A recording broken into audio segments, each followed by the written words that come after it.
My birthday's July 13th. Send me a happy birthday. My voice is so annoying. Why do I do that? Hello everyone, it's Annabelle from Reading Geek, and today I'm going to be giving you my May-June wrap-up. Let's get to it. The first book is Clap When You Land by Elizabeth Acevedo. I absolutely love this book. I gave it a 5-star rating. It's the first book that in a long time I stayed up for. Like, I pulled an all-nighter to read this. It's written in verse, so it shouldn't take too long, but I'm a slow reader anyway. But Elizabeth Acevedo is such a talented poet. Her wordplay was so good. I hope that's not coming out in the audio. There were moments that I just like gasped because it was so beautifully done. But yeah, this follows two Dominican sisters, one living in the DR, one living in New York City, and their father ends up dying in a plane crash. These two girls know nothing about each other, but after the fact, they start learning about each other. So it's a story of forgiveness, of family, of grieving, and I think she did very well in depicting grief. This was very personal for me, and I enjoyed it a lot, so pick it up if you haven't already. Also, beautiful cover. The next book is Aurora Burning, the second book in the Aurora Cycle series by Amy Kaufman and Jay Kristoff. Okay, so I like this one enough. I gave it 3.5 stars. I like the first one better. I don't know if I forgot how the first one was written, but I feel like this one was over the top campy, like too much. A specific character, that being Scarlet, they did too much with Scarlet. There was like a good 2 pages where she just talked straight about her boobs. And I'm just thinking, like, did Amy Kaufman write those pages or did Jay Kristoff? I don't know. But this is a space adventure following Squad 312 of the Aurora Legion, and they're like on a race to save the world from this impending doom, this evil that is spreading across the galaxy. And I think book 2 suffers from, I guess, like sequel syndrome. Is that a thing? I think it is. Where it kind of picks up like right after book 1, but it takes a bit of a detour, and I wish it would have delved more with the issues that were dealt with in book 1. Still a lot of interesting things happening in this book, but it wasn't my favorite. Also, they never got like a break. It was just dun dun dun dun dun action, which is good, but sometimes like we need a breather, boo boo, like just a little bit. And Finn's character, who was, I think, very interesting in book 1, wasn't as interesting in book 2, but Zila, I love Zila. She was my favorite character overall.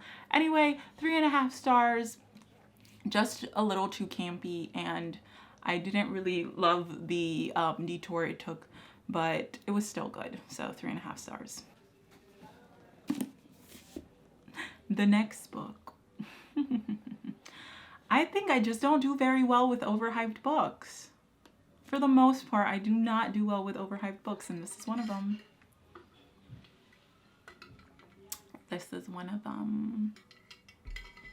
The next one is Beach Read by Emily Henry. I can't say whether I gave it a 3 or a 3.5 star, but let me tell you what happened here. I actually DNF'd this book at 300 pages. It's like 360 pages. Girl, you had 60 pages left. You could have pushed through. No, I could not have pushed through. I did not give a damn about this story anymore. All right, so initially I was really enjoying it. I love the chemistry between our 2 characters. I love Augustus. It follows 2 writers who are dealing with writer's block.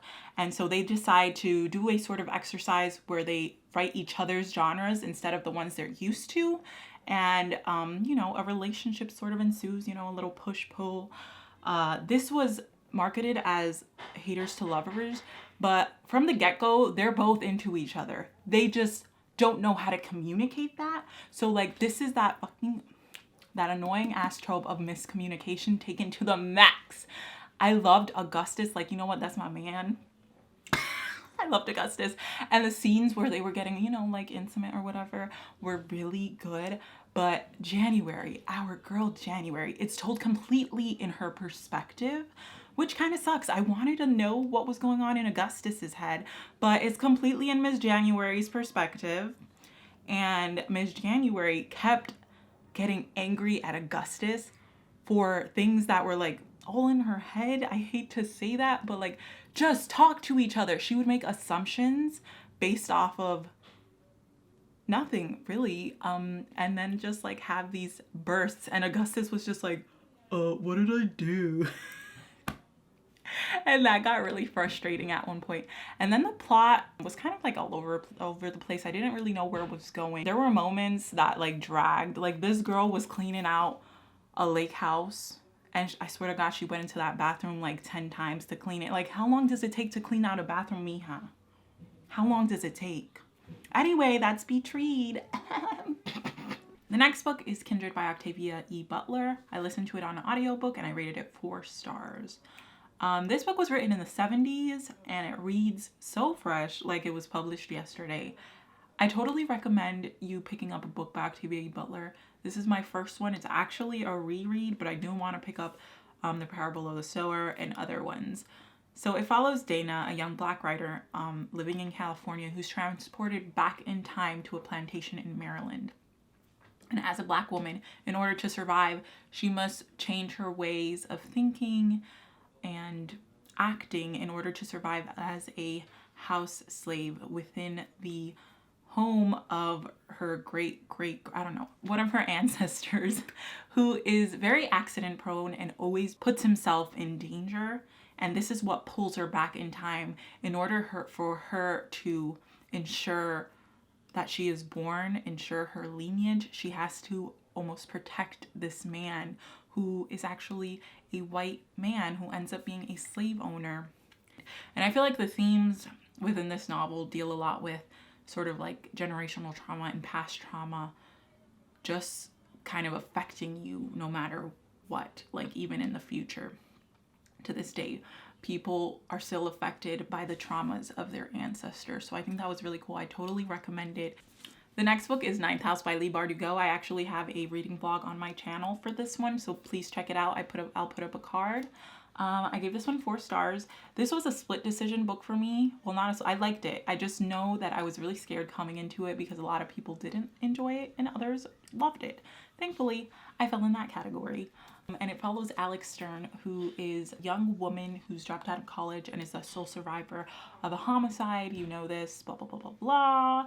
She's brought on to the Lethe, who's basically like this group that is tasked with regulating the different societies of Yale that just so happen to be involved with the occult and magic.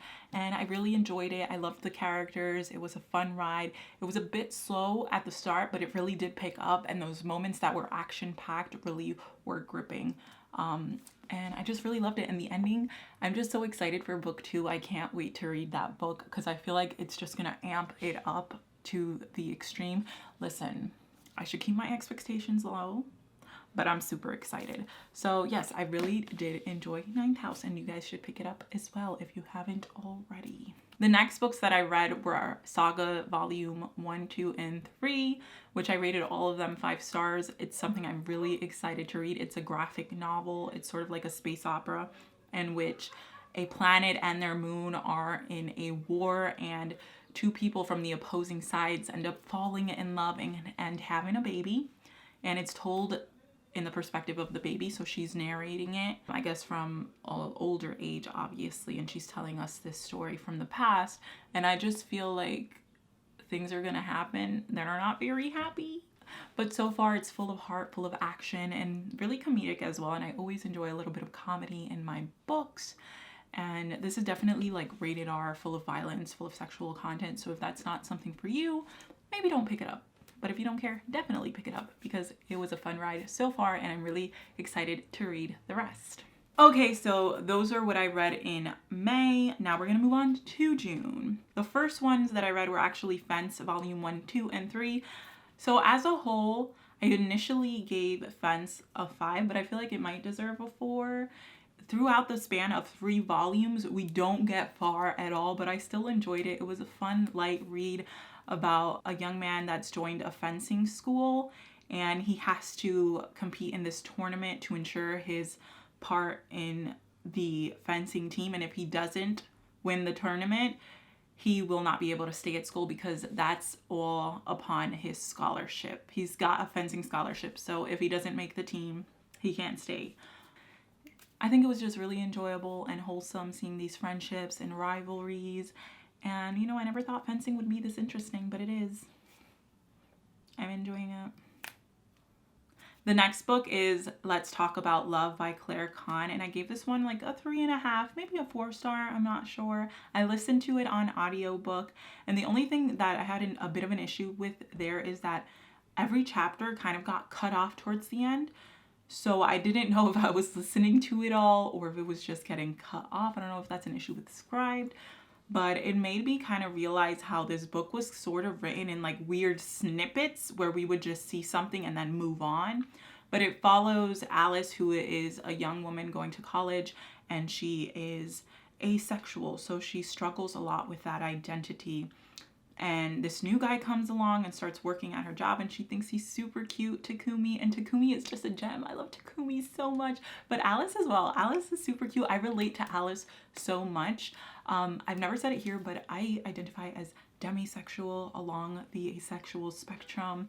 I know what it means to just like never really feel like super sexually attracted to people. I can count on like one hand how many crushes I've had in my life. And then just like, I don't have celebrity crushes either. So like people are just like, I can't see somebody on the street and someone's just like, damn, they're fine. And I'm just like, yeah, I guess they're conventionally attractive or whatever. But I'm not gonna feel like that sexual attraction on the get-go. But issues that I had. Okay, she has a best friend, Feeny, who's a complete asshole. And I feel like that's just never really addressed in the novel. Like, no, you weren't even in the wrong like that, Alice. Feeny's a dick. I just really have to address this, okay? They end up going to a Halloween party. Her, Feeny, and Feeny's boyfriend, they're all friends. She's kind of like a third wheel, but not really because they've always accepted her as a friend. But Feeny and, I don't remember his name, the other friend, disappear upstairs to have sex and leave not Claire, that's the author, leave Alice alone at the party. So when Takumi comes to the party, they dip. And guess who's mad? Feeny's mad because she dipped. You think she was just expected to wait there for you by herself so that you can go fuck your boyfriend? I could not be Feeny's friend. I could not be Feeny's friend. She's one of those people that are obnoxious and get angry for no reason and you just have to fucking cater to them. I said I wouldn't curse, but you know what? I could not.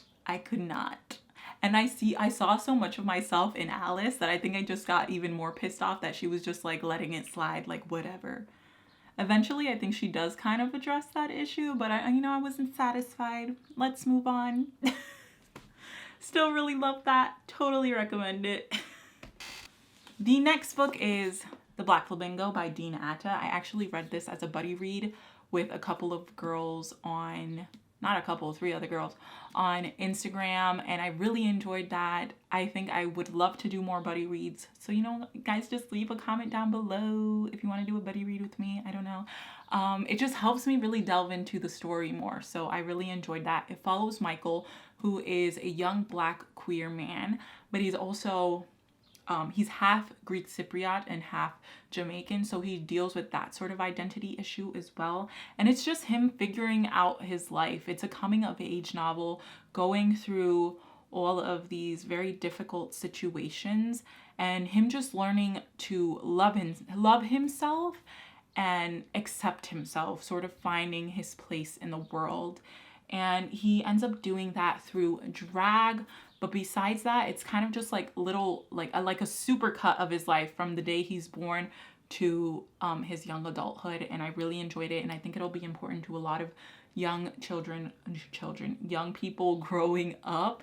And even if you don't identify with him in any aspect, I think it's pretty cool to kind of just like see a story like that and empathize with it. So I really like this one. The next book is Here Comes the Sun. This is a debut novel, and let me tell you, it does not read like a debut novel. She does not waste any words. I feel like everything was just like perfectly placed. Everything has meaning in the story. There was like nothing wasted in my opinion. I gave it 5 stars. It's very important. Don't let this cover or title fool you. This is a very dark, tragic tale, but it is a reality for a lot of people. And it follows Margot, who is a young I forget what they're called, the front desk people at a hotel in Jamaica during, I believe, the 90s. So it's like the tourism boom in Jamaica, and a lot of hotels and resorts are popping up all over, and people that live there in their communities are being displaced, and the fishing village of Red Bank is in danger of being displaced. So there's a lot of things happening right now, a lot of tensions rising. It's happening during the middle of a drought. So she just like picks the perfect setting and time to write this sort of tragedy. And we have Margot dealing with sexism, because not only is she a front desk attendant or whatever they're called, I suck, but she also prostitutes herself at night in order to make ends meet and in order to put her younger sister Tandy through school. It also deals with colorism that Tandy has the issue with. She starts lightening her skin from the very get-go, and then their mother Dolores is almost like painted as this villain, but she is a product of her her surroundings, of her upbringing. She has self-hatred towards herself and almost passes that on to her daughters, and it just ends up being just like, it's really sad, but I think important for people to read. So 5 stars to this one. My battery's gonna die. The next book is Take a Hint, Danny Brown by Talia Hibbert. I love this book. I gave it 4 stars. I'll tell you why I knocked down that star. But the chemistry between Danny and Zaf, impeccable. And Talia is so good at writing comedy into romantic comedies. I had full belly laughs. I was cackling within like the first chapter of this book. So well done. I love comedy in my books, and she did such a good job in that sense. And I love both of the characters. They're just very relatable and fun characters. She's really good at writing real people with real issues and problems. Like we have Zaf deals with anxiety, and then Danny deals with like fear of intimacy almost, and vulnerability. And we see them kind of like work through that. My only issue with this was like the plot wasn't there. So they're co-workers in a university building. Zaf is a security guard and Danny's a professor there. And one day there's a fire drill, and Zaf ends up like saving her from like some kind of a mishap. He carries her out princess style, and they become like this hashtag Dr. Rugby, and they're super popular. And Zaf asks her if they could fake date so that it could be good publicity for this this organization that he's trying to start. And that's basically like the whole premise of the novel. And I feel like it could have gone places, but it just didn't. The plot was just a little flat. What saved this for me was really the characters and the hilarious banter. But I totally recommend it anyway. And read the first book, Get a Life, Chloe Brown, as well. That one is still a 5-star for me. So, and I'm so excited for book 3. This is the Brown sisters. There's 2 sisters so far. Third sister Eve is hilarious in this book, and I feel like she's gonna end up being my favorite. The next book is Check Please. Fucking kill him. The next book is Check Please, Book 1, Hockey by Ngozi Ukazu, and I really enjoyed this book. I gave it 5 stars. This is just a light, fun read, and it follows Biddy, who is a vlogger, and he's going to Samwell for hockey. He gets a scholarship there as a hockey player, and it just follows his like college life with the hockey team. It's like a bromance of a novel. All the friendships in it are so like hilarious and cute, and it kind of flips this idea on its head, because one would think as like a team sport like hockey being full of like toxic masculinity and all that, but this one was not. I actually talked about it in my mid-year freakout tag. Link right there. I really enjoyed this. This was just so much fun, and there's like a nice romance in there. And there's just a really cute romance that's kind of slid in there at the end. So in book 2, I'm ready for it. I'm ready. Well, that brings us to the end of this video. I hope you enjoyed it. Did you read any of these books the past couple of months? Let me know down below. Be sure to comment, like, and subscribe, and I'll see you guys next time.